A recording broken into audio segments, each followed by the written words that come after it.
Hello. Thank you, Michael Otter, for joining us today from the People's Party of Canada. Thank you Good for joining us. afternoon. Good afternoon. How are you today? Good. Yeah. It's we're excited to meet our candidates and to see what everybody has on their platform and what it will mean to the people of Bradford West Gwillimbury. Perfect. I'll Yeah. give you 5 minutes for your opening statement, and you can go ahead. Perfect. Brilliant. Thank you very much. Um, First of all, I'd like to thank our hosts for assembling an event so quickly with such a short campaign time. My name is Michael Latta, and I am an immigrant to Canada, and I've been living in New York Simcoe region for about 17 years. And I actually cherish the fact that I can call myself Canadian. Having earned a diploma in public relations, I've had many varied employment opportunities. I have traveled throughout North America. I've spent time in Central America. I've been a retail buyer, an importer for large retail companies. I've worked in the construction industry, but most recently I've returned to school to study software engineering. No matter where I went, Canada was always the place that I wanted to be. I'm often asked why I have chosen to run as a federal candidate. Um, I do not take the role of the federal government lightly, and I believe we're at a point in Canada that we have been let down by many of our representatives. Instead of the elected officials representing us to Ottawa, we're being given directives from above. And that's part of the reason I chose to run for a second time. I ran for the People's Party of Canada in 2019, also in York Simcoe. I believe that an open, transparent government which represents the people, not the other way around.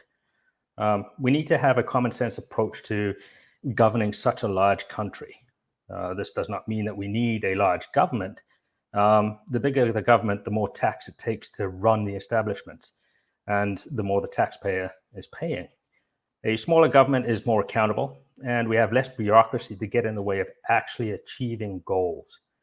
And this is what the PPC stands for.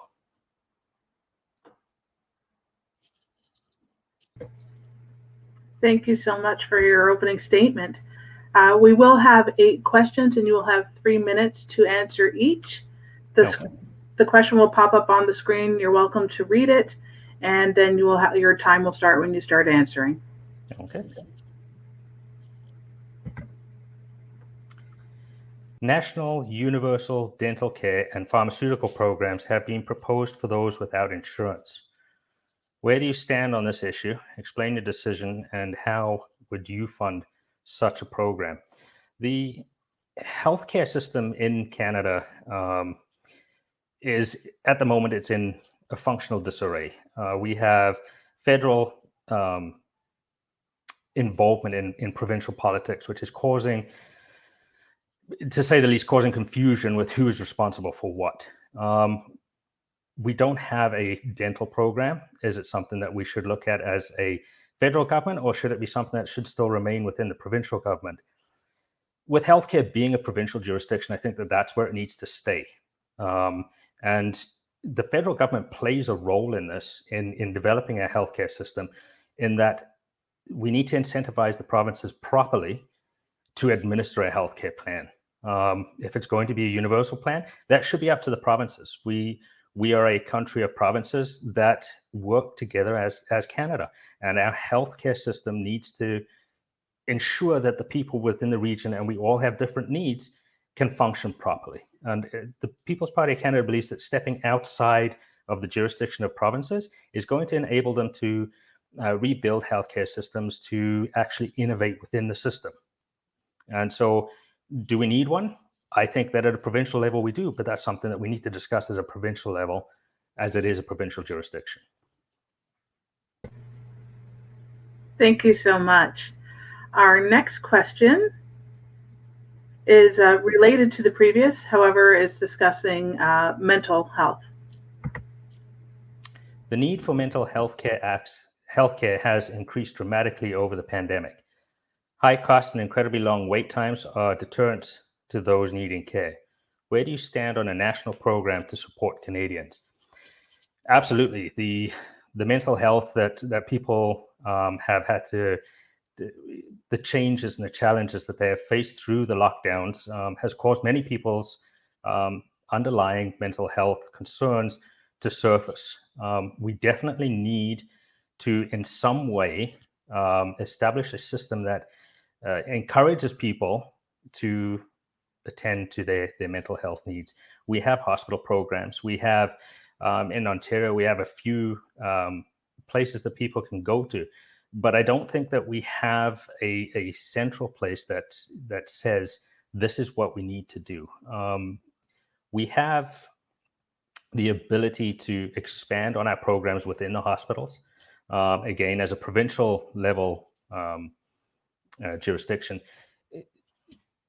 mental health needs to be addressed as what it is, and it shouldn't be shunned, and it shouldn't be shamed, and it shouldn't be. We all go through something at some point in our lives, and we need to know that we have access to a system that says this is a safe space for you to go to. We need to increase the number of beds that we have for people who are suffering with the mental health crisis. And again, that comes back to we need to incentivize provinces to fix the wait times. We have the longest wait times in, among the longest wait times in our healthcare system, among many of the developed countries. And is it simply throwing money at it? I don't believe that that is the full answer that we need to do. We need to find the root cause of the problem and deal with that. And that means that, yes, we are going to need to put more money into it, federally and provincially, more provincially than federally. We need to get the provinces to actually establish a system that deals with mental health issues, mental health concerns of people, like I said, have come out during this pandemic time where people have experienced a withdrawal from society. And that, I think, has caused it to surface, and we need to address it now before it becomes to a point where we're drowning it and we can't handle it. And it needs to be done now. It needs to be done quickly. Thank you so much. Our next question is regarding the a possible national COVID passport system. Are you in favor of a national COVID passport system? No. That's the short answer. The long answer is that we can't segregate society. Segregation in society of any kind does not work. Making a system where we have two tiers of people is going to do nothing but divide Canada, create a system where we have nots and haves. You're going to split your society to a point where we won't function as a society. We'll function as two societies within each other. It is discrimination. There are people who don't want to get the vaccine for religious purposes, for health reasons. So how are we going to deal with that? Are we going to suddenly tell people that those don't exist, those are no longer valid? It is, somebody put it to me one day, if the vaccine works as it is supposed to, having a vaccine passport means nothing because you are protected. If the vaccine does not work as it's supposed to, then a passport means nothing because nobody's protected. So we have 2 years of data that we can use to determine what our next steps are, following the science to actually come up with a proper plan to deal with the pandemic, to deal with the virus. A vaccine passport does nothing but separate people. And we've seen the anger and we've seen the stress among people with regards to the vaccine passport. We've seen businesses look at each other and go, how do we administer this at our door? Now we've got to hire more people. We've got to train more people. This is an invasion of their privacy. I have never disclosed my vaccine status of any kind to anybody. Why do we need to start now? Like I said, if the vaccine works, then we don't need a vaccine passport because those who want to get the vaccine are protected. Those who don't want to get the vaccine have made that choice as an individual in Canada. And so I don't think a vaccine passport is the answer to anything. Thank you very much for your response. Our next question is our fourth regarding the high cost of telecommunications in Canada. pandemic highlighted the need for high-speed, reliable access and affordable telecommunication options. Internet access is an essential service. Canada ranks as the least competitive country in terms of rates. What do you propose to address this? Well, we do have among the highest rates. We also have among the least competitors in the market. We need to open up the market and say we need more competitors in the market in order to drive those who are already in the market to improve their services, to give us better pricing on our systems. We've had governments, successive governments over the last decade at least, tell us that they're going to reduce our cell phone bills by 25%, by 15%. It hasn't happened. What we need competition in that sector. Open up the competition and make them compete for our business. That's how other businesses do it. They compete for the business that they want. And if they want more business, they're going to expand the areas that they cover. We can't have provincial and federal governments investing in the infrastructure that then benefits a private company or a publicly traded company. That cost should not fall on the taxpayer. The taxpayer is already paying for the services that they want and need. So open up the competition, allow people to come in, allow companies to come in and compete for that business and make us want to work with them and want to deal with them. In that case, if you've got 5 people vying for your business, the person who offers you the best rate with the best service is going to get the business. And saying that the government is going to mandate or in some way enforce a price reduction, it's a business and it should run as a business. There should be no corporate welfare handed out to boost the telecommunications business. We all need it. We know. We've been through this. I've had kids on online schooling, and it takes up a lot of time. It takes up a lot of bandwidth. It costs a lot of money when they're out on their phones, and if one is out, it's a lot of money to have that service that we have come to rely on. And like the question says, and the pandemic has highlighted that.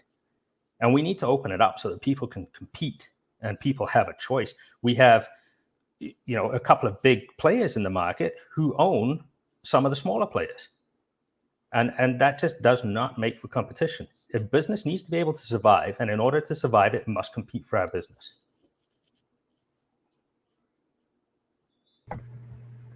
Thank you so much. For our 5th question, we are asking about affordable housing. Affordable housing. What will you do as our federal representative to address the skyrocketing cost of homes and lack of affordable housing and rental options? We've all seen that the housing market has exploded. 10 years ago, I could buy a house for around $259,000. That's exactly what I paid, actually. And now that same house is 3 times the price. Part of it is because we have a shortage of new homes being built, being finished in Canada. And we've got kids who are leaving their parents' homes for the first time. We have international students coming in. We have people selling and moving into new markets. And if that new market doesn't have a house ready, then they're staying in their homes for longer while they wait. And in the meantime, we've got a backlog of houses going. And what we need to do is we need to overhaul how people are buying houses. We need to make sure that people who are buying houses are living in Canada, first of all, and preventing them from buying homes if they're not going to live in Canada. That's sort of like a market speculation. Charging a tax on somebody to buy a home in Canada if they can already afford $1 million house, it's not going to stop people from buying them. We need to stop people from buying the houses until we have caught up with our existing backlog. It is a provincial and a local responsibility, but Ottawa's involvement over the years has resulted in distorting the market considerably. And there's nothing that the federal government can do to change provincial and municipal zoning laws. Do we need to build more houses? Yes, we need to build more houses. But if we're not addressing the cause of the problem, where our paychecks are not stretching as far as they used to, then you can build 3 million houses in a week, but people still can't afford them. Inflation plays a big part in that. We hit 3.7% a couple of months back. It's the highest it's been in quite some time. We can't just keep printing money and hope that the paycheck goes the same distance. I've spoken to people during this campaign who had a house, who sold it, who then realized that they couldn't buy another house because it was outside of their price range. So if we don't address the root cause of the problems, in this case, it's inflation, not enough homes being built. It's not just one answer. We have to deal with all of it at the same time, or at least along the same timelines, or we're not going to get ahead of the problem, which is we just don't have enough homes for the amount of people that we have. The rental properties have skyrocketed because people's mortgages who are buying properties as income properties are higher than what they used to be. So where you used to be able to, in the area that I'm living in, be able to rent a place for $1,500, you're now at over $2,500. And when your paycheck doesn't pay $2,500 in rent because of inflation, you can't solve the problem. Thank you so much. Our sixth question is regarding the COVID recovery. What does your post-COVID recovery look like? Well, it's quite simple. We need to open up the economy. We cannot lock down again. We cannot stop businesses from making money. If we do not have paychecks coming in, we do not have money to pay for anything. And that is the frustrating part about this, is we've spent so much money on the recovery that, or maintaining the lockdowns and keeping people from working, that we just don't seem to be able to get ahead. When you spent this much money, you would expect it to be a result, but we keep doing the same thing over and over again. The experiment of closing everybody down, it was largely insignificant, or the result was insignificant, caused significant collateral damage, as in people's paychecks, people's savings. What we would do is we would open up the economy. We have 2 years worth of data that shows where the virus is, how it is spreading, how quickly it is spreading, but we don't seem to be using any of that. We need to promote a rational and scientifically based approach to the pandemic that focuses on the protection of the most vulnerable, but guarantees the freedom of Canadians to make decisions based on informed consent where it comes to vaccines, and also to be able to get back to work. We need to repeal vaccine mandates. There's a lot that we need to do, and we need to encourage businesses to open up. We need to rebuild the economy. And in York Simcoe, I mean, we had the Keswick, which one was it now? I forget the name of it off the top of my head. But the Market Square, they rely on outdoor food and beverage service throughout the summer, and they were closed down. So now that part of the economy, we have to rebuild it. And that's where our focus needs to be, is we need to be rebuilding the small businesses and helping them and guiding them through that. The province stepped up and said, here's some money, here's some grant. And that's what we need to do. We don't need to throw tons of money at, but we need to be able to advertise and say, look, we're open for business and we want the economy to come back.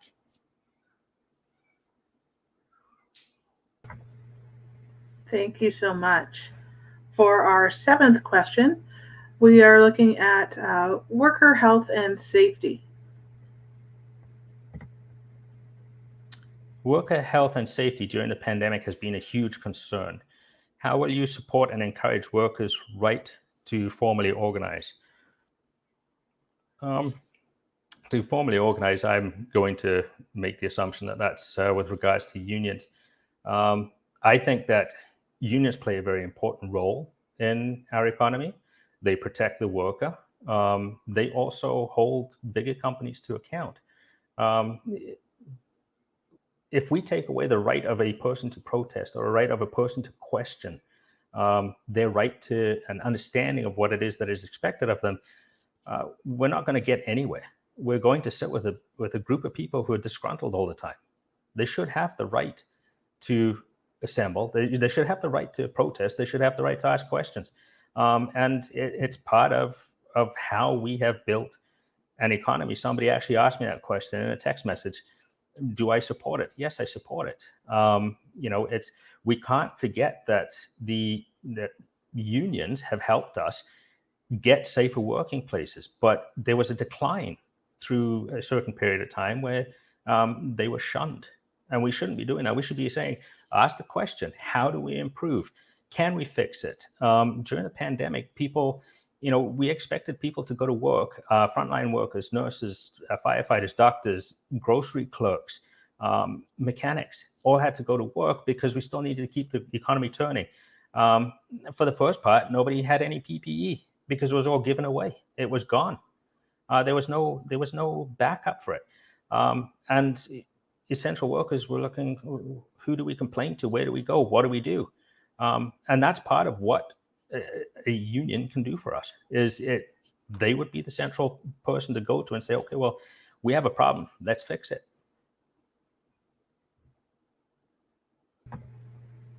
Thank you so much. And for our final question, we're asking about climate change. What will you do to address climate change concerns within York Simcoe? Part of our platform is dealing with how climate change affects everybody. We believe that proper environmental stewardship is what we need. We need to be able to provide clean drinking water. Our soil needs to be clean. We need to clean our air. We also believe that the alarmism that surrounds this is pushing the billions of dollars that has been spent in the wrong direction. Canada produces less than 2% of the global CO2. And people have said, experts in this field have said that reducing less than 2% of CO2 from Canada is not going to change the output from other countries. The Paris Accord that we've signed up to has unrealistic goals, targets that to attain them seem to be unrealistic. We can't change the greenhouse gas emission reduction targets while we belong to that organization. The carbon tax is not making life more affordable for everybody. People were told that they were going to get a refund back in their taxes, but the money goes straight to the government. And the last time I checked, a $10 bill does not scrub the atmosphere. We have a huge boreal forest that scrubs more than what we put out as a country. We need to look at how we are going to maintain our environment and be good stewards of the environment that we live in. If we want to change anything else, then we need to go to the countries that are producing 30 and 35% of the CO2, if that is in fact the only cause for global warming. There's other causes as well. We seem to be focused on CO2. And yes, it does eventually cause a heating. We don't deny that climate is changing. What we're saying is that we can't be held to a standard that we cannot achieve, and in the whole time that we're doing that, paying a tax that is not scrubbing the atmosphere for us.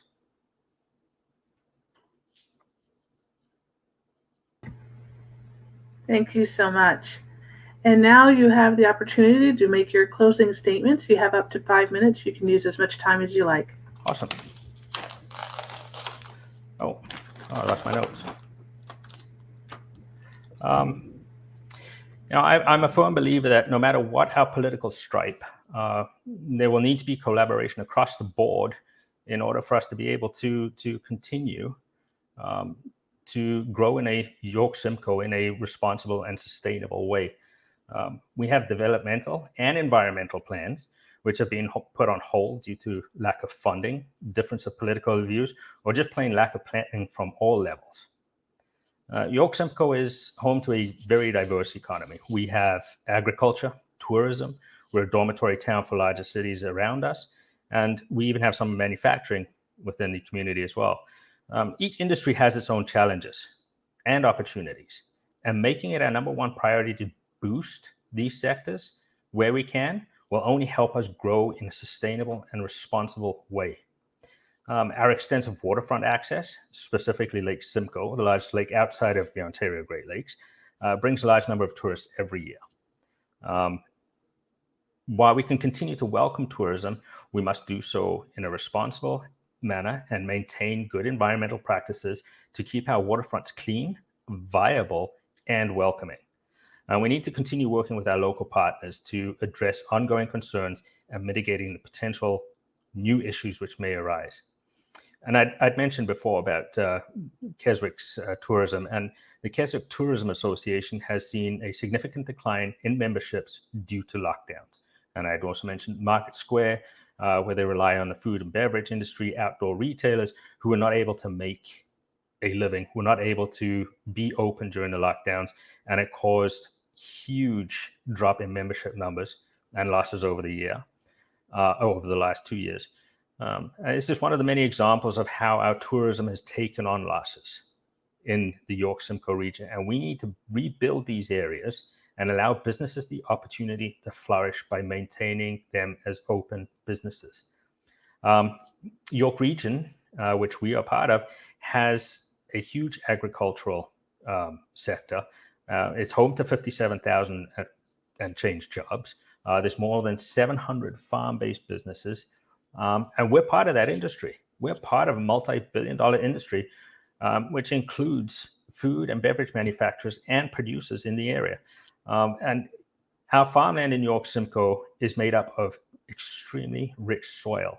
And according to some figures, it's, we're $1,000 higher gross revenue per acre above the provincial average. Now, we need to maintain that, and we need to do that by being good stewards for the environment in which we live.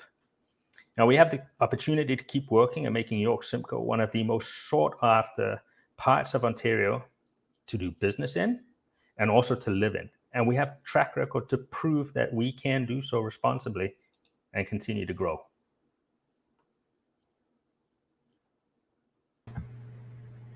Well, thank you so much for describing your platform for our Meet the Candidates for the 2021 federal election. Michael Lauder from the People's Party of Canada, thank you. Thank you very much for having us.